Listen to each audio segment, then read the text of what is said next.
It's kind of hard for me to find segments from Fox, but every so often I guess I get lucky. I just found one from Bill O'Reilly, and I found looks like another one from Megyn Kelly. I'm not holding out any hope from finding anything from Sean Hannity, but here's a clip where they discuss the electoral map, and Larry Sabato, who has appeared both on Fox and on MSNBC, is going to give his take on where things are, and he's not going to give Megyn Kelly, I think, what she's looking for as far as agreeing with some of the recent outlier polls that are showing Donald Trump ahead in the battleground states of Colorado, Nevada, and Virginia.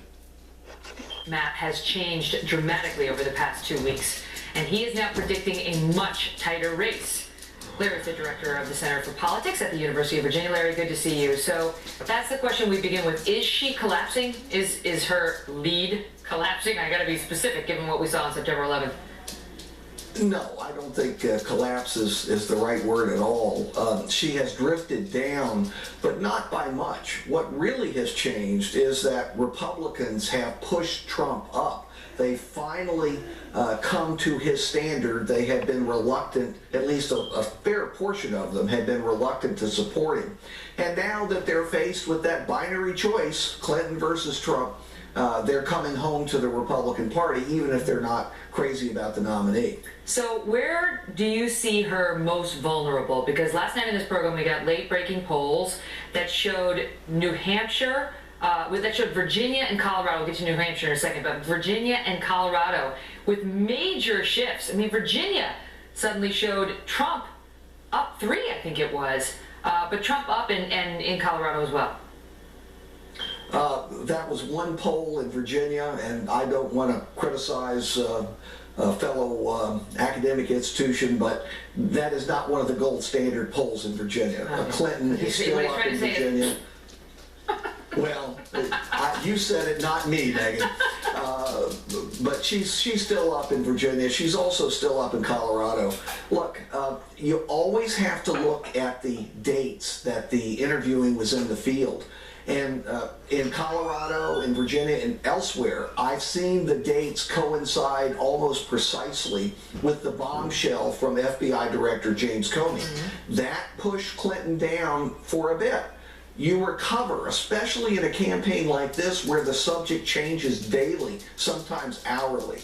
She hasn't come all the way back up.